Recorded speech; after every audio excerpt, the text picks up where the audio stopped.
Gronk was built different. While others spent years training like machines, strict diets, early mornings, hours of film, Gronk did things his own way. While others were hitting the film room, he was partying.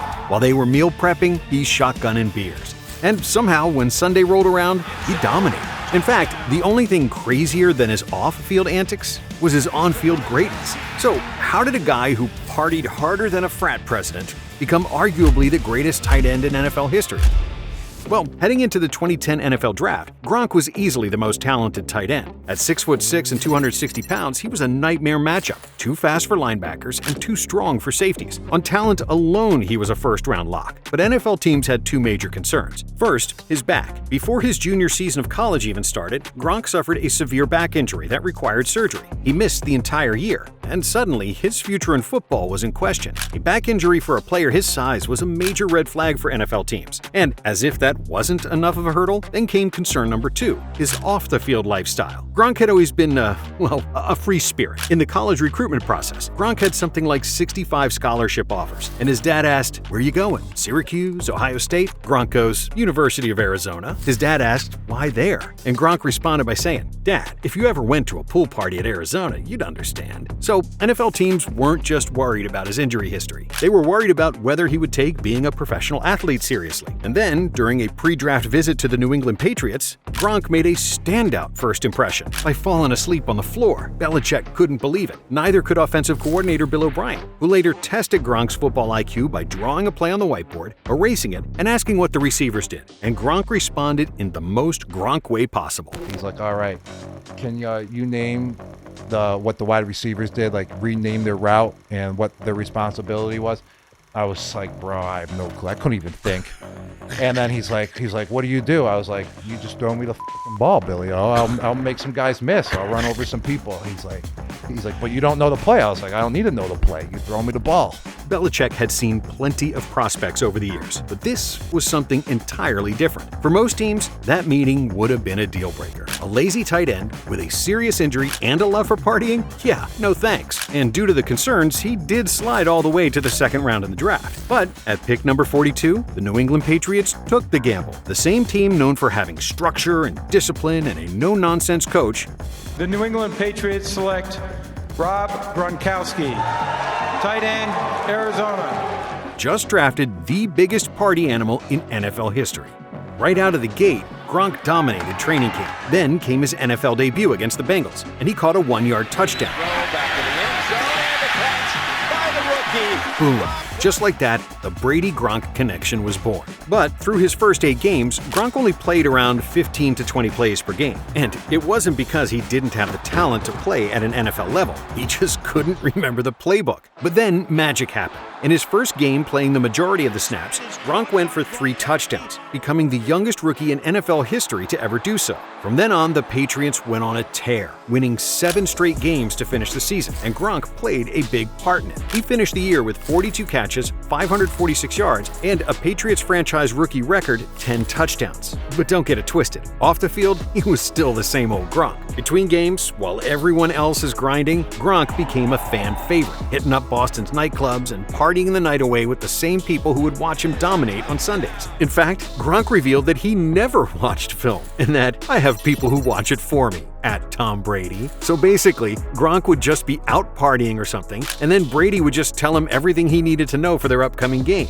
It was an unconventional system, but as long as Gronk showed up, played hard, and delivered on the field, he could do whatever he wanted. The question was, could he continue his level of production in his second year? And from the first snap of the year, it was clear that he was a man on a mission. In the first 3 games of the season, Gronk caught 5 touchdowns, and his signature celebration became legendary, the Gronk Spike, which was basically just him chucking the football as hard as he possibly could at the ground. In just weeks, he went from a promising young tight end to one of the most dominant offensive weapons in the NFL. He wasn't just catching passes, he was running through defenders, making crazy blocks, and spiking footballs so hard they practically left dents in the field. In a Week 14 game against Washington, Gronk put up a 6-catch, 160-yard, 2-touchdown performance, officially breaking the record for most touchdowns by a tight end in a single season. And he still had 3 games left. By the time the season was over, his numbers were ridiculous. 90 catches for 1,327 yards, most ever by a tight end at the time,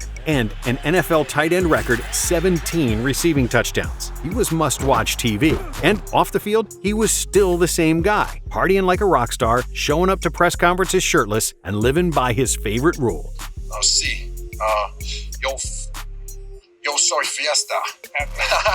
But behind all the fun and wild celebrations, Gronk was a relentless competitor who knew how to win. With his historic season, the Patriots went 13-3, bulldozing their way to Super Bowl 46, and he'd done everything possible to put the Patriots in a position to win it all. But as the Super Bowl approached, disaster struck. In the AFC Championship game, he suffered a high ankle sprain. For most players, this would have been a season-ending injury. But this was the Super Bowl, and Gronk wasn't missing it. So he fought through the pain, suited up, and played. But it was clear from the start that he wasn't himself. The explosive cuts, gone. The power, limited. And the Giants took full advantage. Intercepted by the Giants! 87 is a decoy. He is a decoy. He's a bona fide decoy.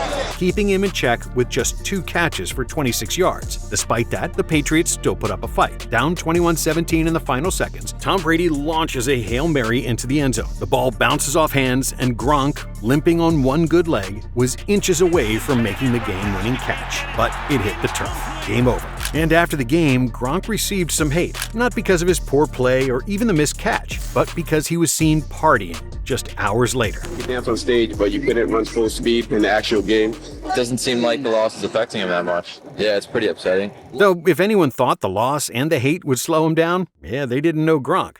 He was always carefree and confidently himself, which is something everyone aspires to be. And that's why this episode of Blitz is brought to you by BetterHelp. While it may be the off-season for football, when it comes to bettering yourself and building relationships, there should never be an off-season. We're often so focused on red flags we should avoid that we often forget to look for green flags in friends and partners. If you're not sure what a green flag looks like, therapy can help you identify them, actively practice them in your relationships, and embody the green flag energy yourself. Therapy can have so many positive impacts on your life, like improved mental health, better self-awareness, and coping strategies for life's many challenges. Like if you think your team totally botched the draft. No! God, please, no! No! It's also great for strengthening relationships, because we all got that friend who's already talking about next season being their team's year to win it all. So, if therapy sounds like something that could be good for you, give BetterHelp a try. It's entirely online, making therapy affordable and convenient. And they serve over 5 million people worldwide. With BetterHelp, you'll have access to a diverse network of more than 30,000 credentialed therapists with a wide range of specialties. And you can easily switch therapists anytime at no extra cost. So, discover your relationship green flags with BetterHelp. Visit BetterHelp.com/Blitz to get 10% off your first month. That's BetterHelp, HELP.com/Blitz.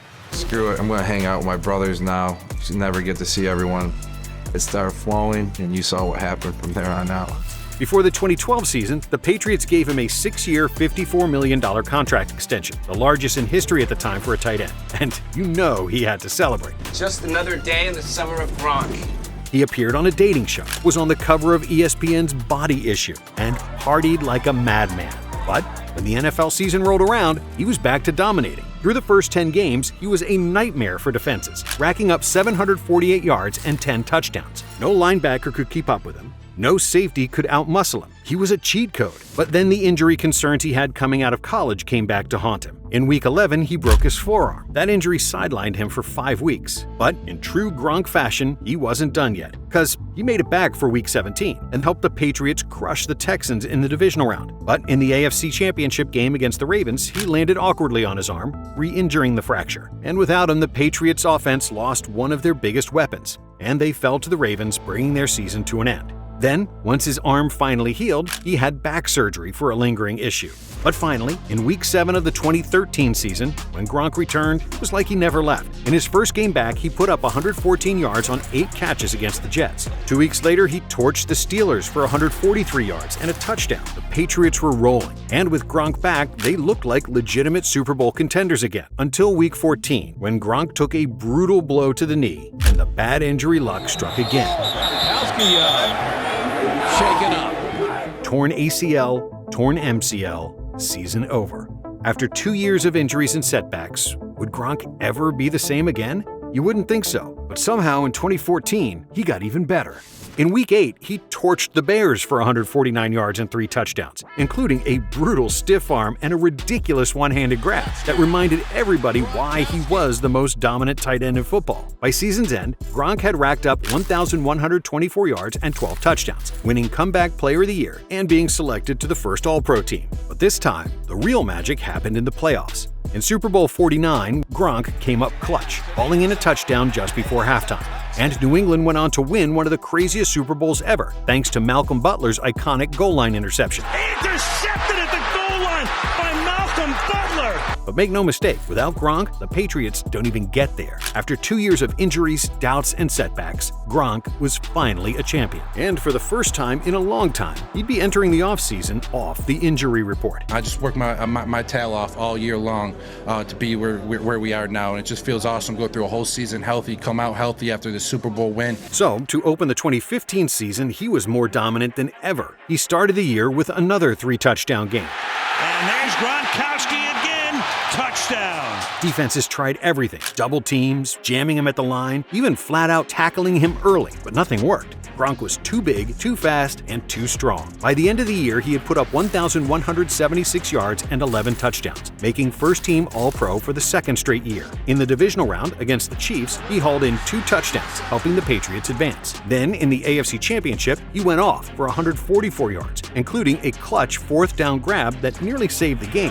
Goes down the field to Gronkowski, and he has the football. But it wasn't enough. The Patriots fell to the Broncos, ending their season. Still, Gronk had done everything possible to carry the offense. And in 2016, he was ready to help bring another championship to New England, but injuries halted his ambitions before they could come to fruition. Because in Week 10 against the Seahawks, he took a brutal hit to the chest from Earl Thomas, leaving him with a punctured lung.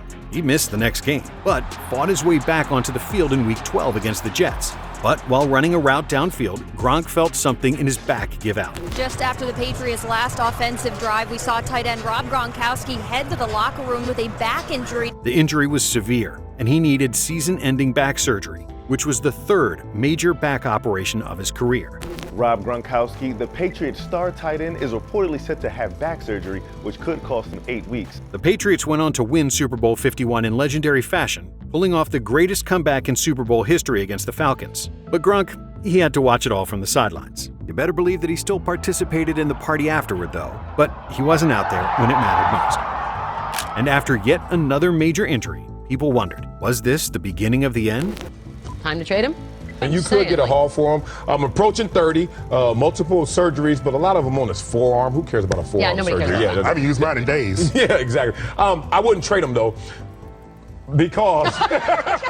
Well, Gronk silenced all those doubts in 2017. In Week 2, he torched the Saints for 116 yards and a touchdown. A few weeks later, he went off for 83 yards and 2 scores against the Jets. And as the season went on, he was the same powerhouse we'd all grown to love. By the end of the year, Gronk had racked up 1,084 yards and 8 touchdowns, leading all tight ends in yards despite missing 2 games. And he was back on the first-team All-Pro list once again. Then came the playoffs. In the AFC Championship against the Jags, Gronk took a nasty helmet-to-helmet hit from Barry Church, knocking him out of the game with a concussion.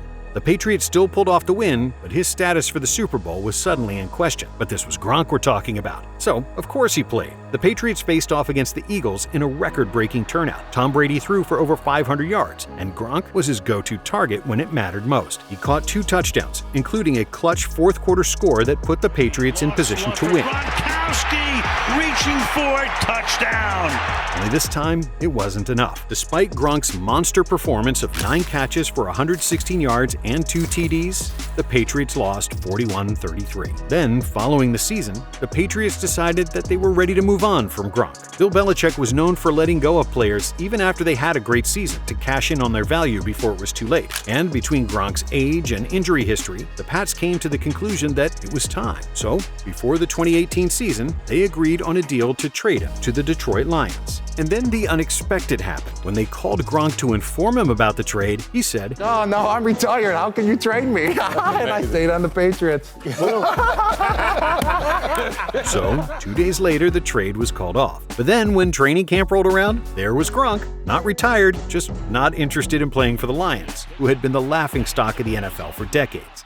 However, something was different. After years of brutal injuries and relentless hits, Gronk's body was breaking down, and for the first time in his career, he looked human. Rob Gronkowski leave his hands on the party bus this summer. What's going on with the drops out there? Yeah, it's strange. Gronk especially. He seems to be dropping a pass almost every practice out there. He missed 3 games and finished the regular season with only 682 yards and 3 touchdowns, his lowest numbers since his rookie year. Still, when the playoffs arrived, Gronk did what he always did, made plays and was the security blanket that helped lead New England back to the big game. The Super Bowl against the Rams was an ugly, low-scoring affair. Points were at a premium, but with the score tied 3-3 in the fourth quarter, Brady needed a playmaker. And who did he turn to? On the biggest play of the game, Gronk ran a seam route that hauled in a diving 29-yard catch, setting up the game's only touchdown. It was vintage Gronk. In the biggest moment, he made the biggest play. The Patriots won 13-3, earning Gronk his 3rd Super Bowl ring. But his celebration may have gotten a little out of hand this time, because he used the Lombardi Trophy as a baseball bat, a move that left a noticeable dent in it. Then Gronk shocked the NFL by actually announcing his retirement, walking away from the game at just 29 years old. But I want to be clear to my fans. I needed to recover. I was not in a good place. Football was bringing me down, and I didn't like it. And I was losing that joy in life, like the joy. I'm sorry right now, but After 9 seasons, countless records, and an unmatched mix of dominance and personality, the biggest party animal in NFL history was calling it quits, at least for now. For a year, Gronk was living his best life in retirement, partying, filming commercials, and even trying his hand at WWE. But if there was one thing or one person that could bring him back to football, it was Tom Brady. When Brady shocked the world by signing with the Tampa Bay Buccaneers, Tom Brady, barring anything unforeseen, is expected to be a Tampa Bay Buccaneer. Rumors of Gronk returning immediately resurfaced, and after a month of keeping us all waiting, Gronk made his decision. One last ride. Rob Gronkowski, the fact that it does appear his rights will be traded to Tampa Bay and that he will be reunited with Tom Brady. The thing is, when Gronk unretired, he actually had to be traded to the Bucs because the Patriots still had him under contract. But Bill Belichick and the Patriots did right by him, making the trade happen. And during the 2020 season, Gronk was primarily used as a blocker. After all, he had spent the last decade embarrassing some of the league's best edge rushers, and often blocking better than an actual lineman. Even then, he still put up 623 yards and 7 touchdowns. But the real reason he came back was to chase another Super Bowl. The Buccaneers stormed through the playoffs, setting up a Super Bowl showdown with the Kansas City Chiefs. It was Brady versus Mahomes. But on the biggest stage, Gronk stole the show. First quarter, touchdown Gronk. Next quarter, another touchdown Gronk. Gronkowski again! By halftime, he had already torched the Chiefs for 67 yards and 2 scores, helping Tampa Bay build a massive lead. The Bucs dominated, winning 31-9, and for the 4th time in his career, Gronk was a Super Bowl champion. You're too tight. I was saving up for the Super Bowl. You did it all! But the party wasn't over yet. Gronk had so much fun, he decided to run it back for another year. And despite missing 4 games from a punctured lung, his numbers were actually better than the year before. He finished the 2021 season with 802 yards and 6 touchdowns in just 12 games. Unfortunately, the Bucs' run would end in the divisional round at the hands of the eventual Super Bowl champion LA Rams. And after the season, Brady retired, then unretired. Just 41 days after hanging up his cleats, he's coming back for a 23rd season. But Gronk, he was done for good this time. There were rumors of him unretiring and going to play for the Broncos, but they were nothing more than rumors. I'm happily retired. I actually picked up pickleball. I'm still competing. I'm still winning, so I don't even need to go back to football. Years of injuries and his wrecking ball playing style had finally caught up with him, and his off-field hobbies probably didn't help his longevity either. But Gronk was never meant to stick around the NFL for a long time. He was just there for a good time, and what a good time he had. When the lights shine the brightest, he always delivered. At the time of his retirement, he held the record for the most postseason receiving touchdowns by a tight end with 15. Brady and Gronk's 90 touchdowns are the most ever by a quarterback-tight end duo, and there's no doubt that Rob Gronkowski is the most dominant tight end to ever play. Over 11 legendary seasons, Gronk racked up 621 receptions, 9,286 receiving yards, 92 touchdowns, and 4 Super Bowl rings. Whether it was running through defenders, spiking the football, or celebrating wins like only he could, Gronk never stopped having fun. And that's really the duality of Rob Gronkowski. Fearless on the field, but the most fun-loving and free guy off it. We'll never see another player like Gronk. If you enjoyed this video, stick with Blitz, subscribe, and check out some of our other content right here.